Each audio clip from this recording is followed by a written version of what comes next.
Há 60 anos atrás, o Brasil começava um dos períodos mais controversos da história, o governo militar, que viria a durar 21 anos e marcaria a trajetória política do nosso país para sempre. Naquele período ocorreram eventos sociais, políticos, pessoas, lendas e segredos que até hoje não são muito comentados ou são um verdadeiro mistério. Quero logo avisar que esse período é um dos mais complexos e polêmicos da história do Brasil, por isso seria impossível incluir absolutamente tudo sobre ele. Além disso, o iceberg que foi usado como base está aqui na descrição.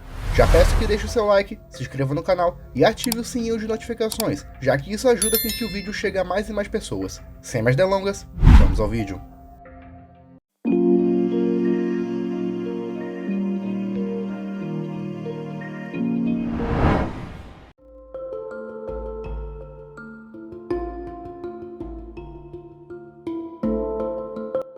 Golpe ou revolução? Já começando de um jeito polêmico, uma das maiores controvérsias acerca de 1964 é a definição do evento como golpe ou revolução. Os apoiadores definem como Revolução de 1964, enquanto os críticos como golpe de 1964. Mas afinal, quem é que tá certo nessa história? Bom, primeiro temos que ver o significado de um golpe de Estado e revolução. Nos dois casos, é quando um grupo de pessoas toma o poder pela força. Quando esse grupo vem de dentro do Estado, é um golpe, e quando vem de fora, é uma revolução. Um exemplo de golpe de Estado foi o que aconteceu no Chile em 1973, o 18 de Brumário, na França, e a proclamação da República no Brasil. Já um exemplo de revolução é a francesa, a americana e a haitiana, só para citar algumas. No caso do Brasil, quem perpetrou o evento foi o alto escalão do Exército, com figuras como Olímpio Mourão Filho, Castelo Branco e Odílio Diniz. Apesar de terem ocorrido manifestações populares em apoio à intervenção militar, não foi essa população quem protagonizou a chamada Revolução de 1964. Além disso, a maioria das revoluções tem como grande característica uma renovação no sistema social e político de uma nação, coisa que não aconteceu durante a ditadura. Muitos ministros, secretários e principalmente o alto escalão do exército permaneceu no governo e o sistema político não teve grandes mudanças. Por isso, a definição correta para o que aconteceu em 1964 é que realmente foi um golpe de Estado. Carlos Marighella. Carlos Marighella foi um político, teórico e guerrilheiro brasileiro que se empenhou na defesa do comunismo e na luta contra o governo militar. Sendo um dos membros mais ativos do PCB, Carlos Marighella treinava grupos de guerrilha de orientação esquerdista revolucionária, que defendiam uma revolução socialista no Brasil, assim como havia acontecido em Cuba no ano de 1959. Após o início da ditadura, ele ajudou a fundar a ALN, um grupo que defendia a luta armada contra o governo. Inclusive, Carlos Marighella escreveu diversos livros que serviam como instrução de luta, como por exemplo, o Mini Manual do Guerrilheiro Urbano, que foi usado por grupos não só no Brasil, mas em todo o mundo. Hoje ele é uma figura polêmica da história brasileira. Alguns o defendem como um herói na luta contra a ditadura, enquanto outros o veem como um telolista que só promoveu a anarquia durante o regime. Em 2021, foi lançada uma cinebiografia dirigida por Wagner Moura. O filme reacendeu o debate e causou polêmica sobre a atribuição histórica de Marighella. Se você tem uma opinião sobre ele, acha que ele foi um herói ou vilão, inclua nos comentários. AI-5. Entre 1964 e 1969, o governo lançou uma série de leis conhecidas como atos institucionais, que nada mais eram do que leis que estavam à parte da Constituição e que serviam basicamente para endurecer o poder na mão do presidente. Os primeiros atos institucionais decretaram a existência de apenas 2 partidos políticos, a liberdade do presidente em fechar e reabrir o Congresso, a liberdade de caçar mandatos parlamentares e aposentar funcionários públicos e do governo de forma compulsória. Mas foi em 13 de dezembro de 1968 que o presidente Arthur da Costa Silva lançou o AI-5, que, entre outras coisas, dava liberdade da polícia em realizar prisões arbitrárias, negava o direito à defesa, negava o direito do cidadão em saber por que estava sendo preso e endurecia a censura no cinema, livros e meios de comunicação. A justificativa do governo era a luta contra grupos armados que organizavam ataques terroristas e as manifestações populares contra o governo, taxadas de socialistas e antirrevolucionárias. Foi o AI-5 que iniciou o período conhecido como Anos de Chumbo, marcado pela censura, repressão política e principalmente casos de tortura e desaparições de opositores, tanto da esquerda quanto da direita. Não apenas isso, mas o sistema educacional e científico foi totalmente aparelhado pelo Estado, criando a ideia de que o AI-5 estava salvando o Brasil dos chamados terroristas. Milhares de intelectuais, professores, cientistas, políticos, universitários e até militares contrários ao regime foram para o exílio após verem suas vidas ameaçadas. O AI-5 ficou em vigor até 1979, quando, por ordem do presidente Ernesto Geisel, foi decretado como extinto. Guerrilha do Araguaia. Como dito no tópico anterior, vários grupos armados agiram na década de 60 e 70. Alguns eram de orientação esquerdista e revolucionária, já outros apenas lutavam pelo fim do regime e o retorno da democracia. Um exemplo de luta armada contra a ditadura foi a Guerrilha do Araguaia, quando militantes do PCB se organizaram no interior da Amazônia para começar uma revolução socialista, inspirada na Revolução Cubana e tendo como plano a dominação do Brasil do interior para as grandes cidades. O PCdoB conseguiu reunir apenas 80 guerrilheiros que lutaram violentamente contra o governo brasileiro a partir de 1972. As notícias sobre a guerrilha, no entanto, nunca chegavam aos jornais e periódicos, já que a censura queria dar a ilusão de normalidade à população civil. A guerrilha foi massacrada em 1974, logo após a maioria dos membros serem presos ou assassinados. Alguns dos membros são hoje considerados desaparecidos políticos ou continuam na militância nos principais partidos de esquerda do Brasil. Há também quem defina a Guerrilha do Araguaia como uma luta contra o terrorismo no Brasil. Qual a sua opinião sobre o caso? MPB. Nas décadas de 60 e 70, a MPB alcançou o auge não só como um movimento artístico, mas político. Cantores como Caetano Veloso, Gilberto Gil, Chico Buarque e Elis Regina lançaram músicas que criticavam as ações do governo, a censura e diversos casos de tortura e desaparições. Algumas músicas escondiam a mensagem nas entrelinhas, como é o caso de Jorge Maravilha e Acorda Amor, de Chico Buarque, O Bêbado e o Equilibrista e Madalena, de Elis Regina, a clássica Pra Não Dizer Que Não Falei das Flores, de Geraldo Vandré, e Cálice, de Chico Buarque e Milton Nascimento. Algumas músicas chegaram a ser censuradas pelo governo e alguns artistas tiveram que partir para o exílio. Hoje as canções da MPB dessa época são consideradas clássicas da música brasileira e representam um período da história do Brasil.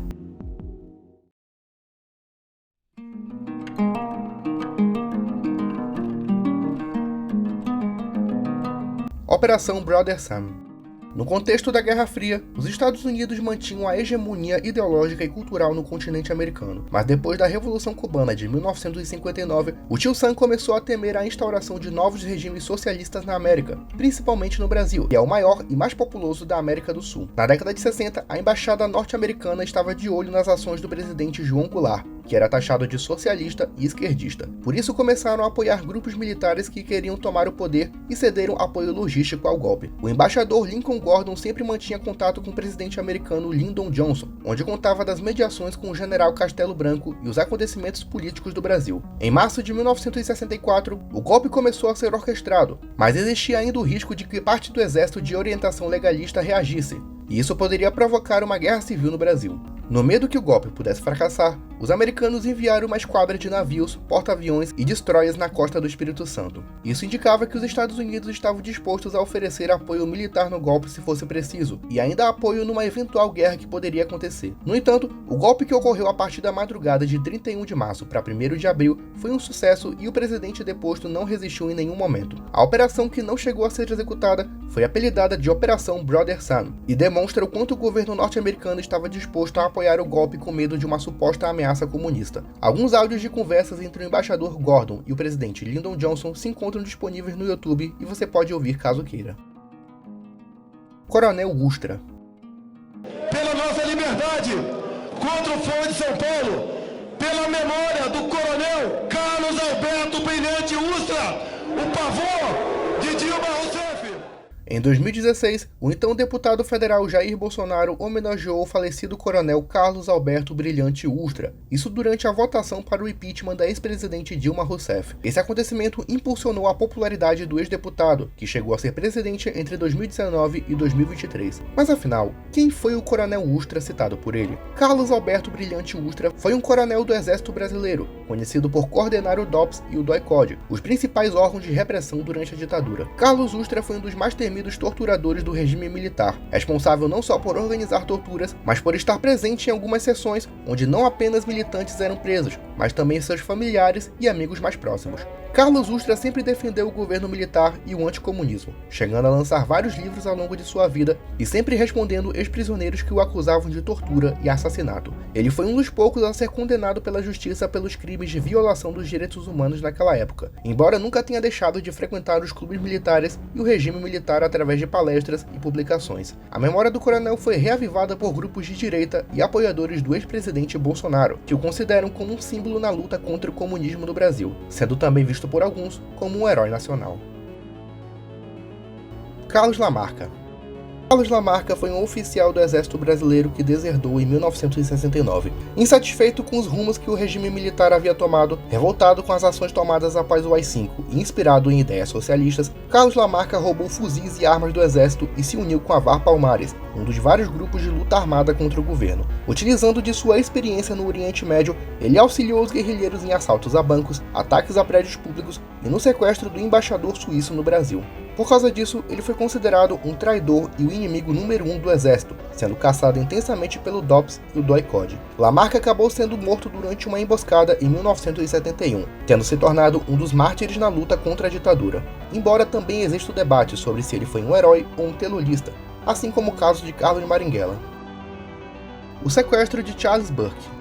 Em setembro de 1969, o embaixador dos Estados Unidos no Brasil, Charles Burke, foi sequestrado numa ação conjunta da ALN, Ação Libertadora Nacional, e o MR8, Movimento Revolucionário 8 de Outubro. O sequestro tinha como objetivo a libertação de 15 prisioneiros políticos e a divulgação de uma carta do grupo nos veículos de imprensa. Os líderes foram Fernando Gabeira e Virgílio Gomes da Costa, e o rapto mostrou ao mundo a ditadura que acontecia no Brasil e a luta armada contra ela. Da parte do governo, foi visto como uma vergonha nacional, já que o sequestro do representante de uma das maiores superpotências mundiais e maior apoiadora do regime era a demonstração de que a polícia do Brasil era incompetente.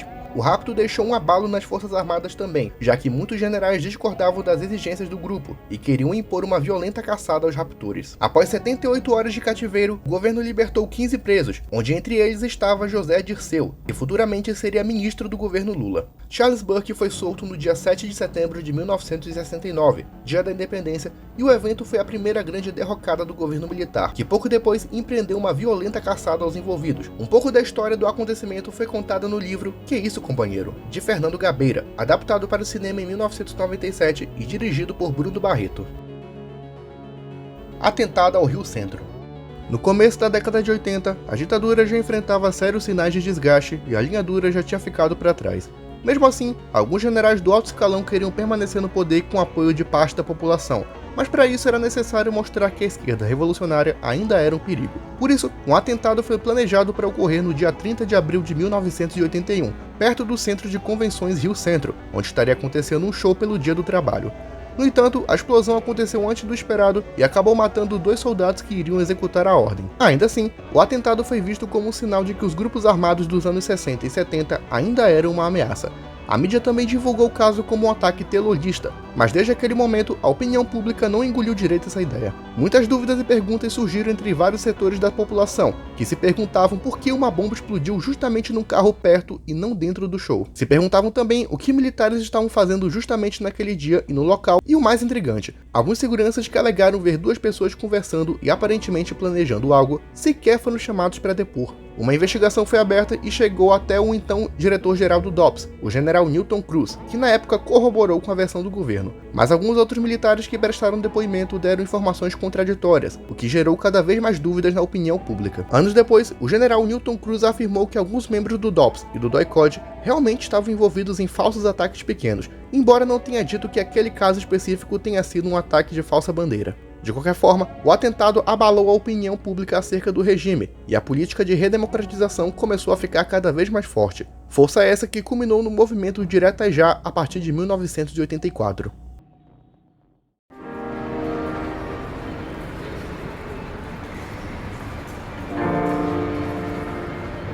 Guerrilha do Caparaó. 2 anos após o golpe de 1964, um dos primeiros focos de resistência foi a Guerrilha do Caparaó. Instalados na Serra do Caparaó, entre os estados de Espírito Santo e Minas Gerais, a guerrilha era financiada por Cuba e vários grupos de esquerda que haviam sido caçados. Formada por ex-militares e guerrilheiros treinados em Cuba, o objetivo era instaurar um regime socialista no país, inspirados na Revolução Cubana. Esse foi o primeiro de muitos movimentos que vieram nos anos seguintes, recebendo armamento de Cuba e da União Soviética no primeiro ano de operação. No entanto, poucos meses depois, Fidel Castro decidiu deixar de apoiar os guerrilheiros da região e passou a dar foco na ALN, de Carlos Marighella. Devido a isso, pouco a pouco os combatentes foram ficando abandonados e sem mantimentos e munições. Isolados, a maioria dos envolvidos acabou morrendo por doenças da região ou simplesmente desistiram pela fome e necessidades básicas. Em 1967, a guerrilha foi destruída pelo governo em uma ação conjunta do Exército Brasileiro e da Polícia Militar de Minas Gerais. Em 28 de março de 1968, uma troca de tiros aconteceu no restaurante Calabouço, que oferecia serviços a membros da UNE, cuja maioria era militante de esquerda. O restaurante também era suspeito de acobertar reuniões de grupos considerados subversivos, por isso foi um alvo letal da polícia. Em meio ao tiroteio, um jovem paraense de 17 anos chamado Edson Luiz de Lima Souto foi morto com um tiro a queima-roupa no peito. A morte do estudante causou comoção nacional, já que o jovem não tinha qualquer ligação com grupos de oposição ao regime. O cortejo fúnebre reuniu milhares de pessoas e foi um dos primeiros eventos que a polícia permitiu que acontecesse. Intelectuais, estudantes, artistas e até mesmo militares contrários à ditadura participaram e cantaram o hino nacional um pouco antes do cortejo. O acontecimento também foi a inspiração para a passeata dos 100 mil, ocorrida em junho daquele ano e que protestava contra a violência policial, a censura e denunciava os primeiros casos de tortura que apareciam. Foi a primeira grande mobilização contra a ditadura e a primeira a dar a percepção geral do que estava acontecendo no país. A Globo apoiou o golpe. Na década de 60, alguns grupos conservadores apoiaram o golpe de 1964. Grupos esses que eram representados por empresas, organizações e grupos de mídia. Entre eles, o jornal O Globo, do empresário Roberto Marinho. O Globo, junto com outros jornais como Folha de São Paulo e o Estado de São Paulo, apoiaram a chegada dos militares ao poder, chegando a anunciar a notícia do golpe como uma revolução e medida provisória. Na época, o exército prometia que a intervenção seria rápida e que já em 1965, novas eleições presidenciais iriam acontecer. No entanto, como sabemos, nada disso aconteceu e as Forças Armadas rasgaram a Constituição e lançaram uma nova em 1967. O jornal O Globo se beneficiou muito com o golpe de 1964, e já no ano seguinte, a Globo ganhou uma emissora de televisão, a TV Globo, que ao decorrer das décadas de 60 e 70 daria amplo apoio jornalístico ao regime. Hoje o Grupo Globo reconhece os acontecimentos como um erro, e inclusive a emissora de Roberto Marinho cedeu apoio ao processo de redemocratização na década de 80. General Silvio Frota. Entre o final da década de 70 e o início dos anos 80, a época da linha dura já havia passado e o país caminhava para a redemocratização.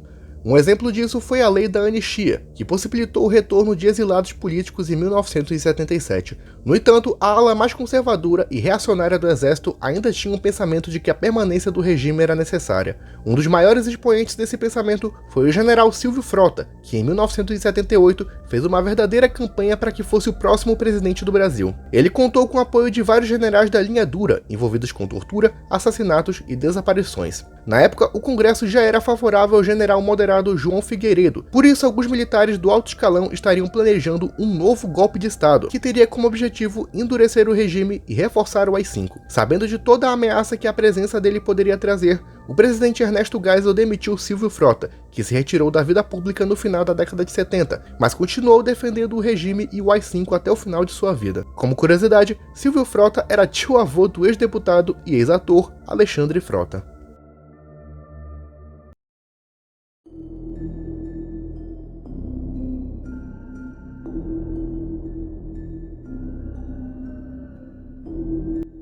Em 25 de julho de 1966, um plano do Grupo Ação Popular visava o assassinato do general Arthur da Costa e Silva, que era um dos nomes mais fortes da eleição indireta que aconteceu naquele ano. No plano, uma bomba seria deixada dentro de uma mala no Aeroporto Internacional de Recife, esperando a chegada do presidente que, ao pisar no local, morreria com a explosão da bomba ocultada pela mala. No entanto, uma mudança de percurso na assessoria do general acabaria por frustrar o plano. Costa e Silva pousou em outro aeroporto e seguiu viagem de carro. Antes que a bomba explodisse, um guarda civil encontrou a mala que explodiu em suas mãos. No ato, morreram o secretário de governo Edson Regis de Carvalho e o vice-almirante Nelson Gomes Fernandes. Além disso, mais de 14 civis foram gravemente feridos, incluindo o guarda Sebastião Tomás de Aquino, que teve que amputar uma de suas pernas devido à letalidade da explosão. O atentado foi durante muito tempo um total mistério, sendo reivindicado pelo Grupo Ação Popular nos anos 80. No entanto, não se sabe quem teria sido o verdadeiro autor. O grupo afirma que teria sido um membro isolado, enquanto outros acreditam que pode ter sido o padre português Alípio de Freitas. Seja como for, é um atentado que até hoje é lembrado como um dos piores ataques terroristas daquela época. Operação 30 Horas.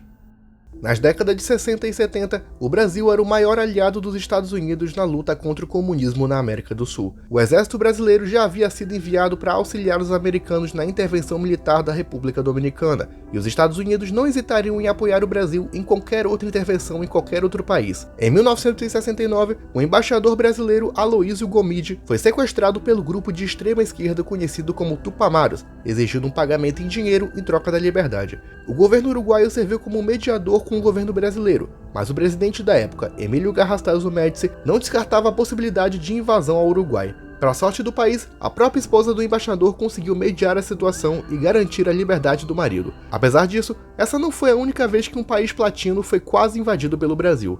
No ano seguinte, estavam acontecendo eleições presidenciais e o grupo de centro-esquerda, Frente Ampla, havia conseguido uma base para vencer o pleito. A eleição do grupo seria uma ameaça ao Brasil, já que o partido era apoiado pelo grupo Tupamaros, e com eles no poder, certamente vários grupos guerrilheiros em toda a América do Sul seriam apoiados e financiados, incluindo no Brasil.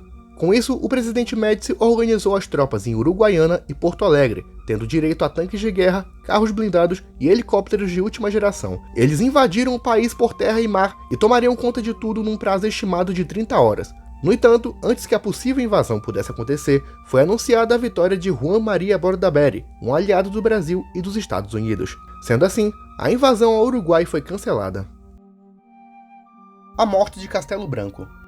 Em 18 de julho de 1967, o ex-presidente Humberto de Alencar Castelo Branco morreu após um acidente aéreo perto de Fortaleza, no Ceará. O general que havia comandado o golpe de 1964 já havia deixado o poder no início daquele ano, mas antes de morrer, mantinha a ideia original da devolução do governo ao poder civil em oposição à linha dura, representada pelo general Costa e Silva. A morte de Castelo Branco foi vista com estranheza e especulações sobre um possível assassinato começaram a rondar.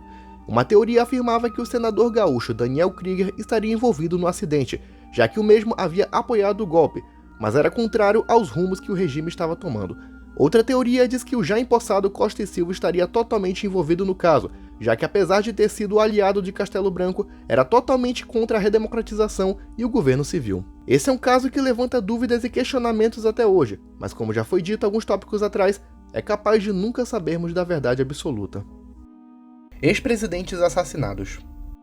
Nas décadas de 60 e 70, os ex-presidentes Juscelino Kubitschek e João Goulart eram fortemente vigiados pela inteligência militar, já que por serem ex-presidentes eleitos democraticamente, eram vistos como ameaças ao processo do regime. Por isso, a morte dos dois ocorrida em 1976 são coisas que geram debates acalorados e uma série de teorias até hoje. No caso de Juscelino Kubitschek, ele perdeu a vida supostamente em um acidente de carro na Via Dutra, no dia 22 de agosto de 1976. A versão oficial afirma que o motorista passou mal e acabou capotando com o carro, mas uma investigação feita em 2013 encontrou uma bala em seu crânio, o que indica que ele teria sido morto pela bala e não pelo capotamento do carro. Em 2013, a Comissão Municipal da Verdade constatou a morte como um assassinato, embora não especificasse quem teria sido o mandante do crime. Em 2014, no entanto, a Comissão Nacional da Verdade concluiu que a morte do ex-presidente foi acidental, mas apesar disso, muitas pessoas próximas e familiares de JK afirmaram com total convicção que ele foi assassinado por pessoas ligadas ao regime. Outro caso é o do presidente deposto João Goulart, que morreu repentinamente em 6 de dezembro de 1976, segundo o relatório médico, devido a um infarto fulminante. Já afastado da vida pública e morando no interior do Uruguai, Goulart era vigiado pela CIA e a inteligência brasileira, já que seu retorno poderia reacender o espírito de democracia no Brasil. Mas segundo especulações de familiares e amigos mais próximos, a causa da morte de Goulart teria sido envenenamento ou intoxicação através de remédios. Em 2013, a família do ex-presidente autorizou a exumação do corpo, mas devido ao avançadíssimo estado de decomposição, não foi possível concluir a presença de veneno em seu corpo. De qualquer forma, a morte dos dois presidentes é vista como estranheza, existindo fortes evidências de que eles teriam sido assassinados pelo regime. E é isso, pessoal, lembrando que esse vídeo não falou absolutamente tudo sobre aquele período, já que isso daria um vídeo de pelo menos 1 hora. Se tiver alguma discordância, observação ou correção do vídeo, inclua nos comentários de forma civilizada e criticando a narrativa e não a minha pessoa. Não se esqueça de deixar seu like, se inscrever no canal e ativar o sininho de notificações. Tudo isso ajuda muito no crescimento e evolução do canal. Sem mais delongas, me despeço e tchau.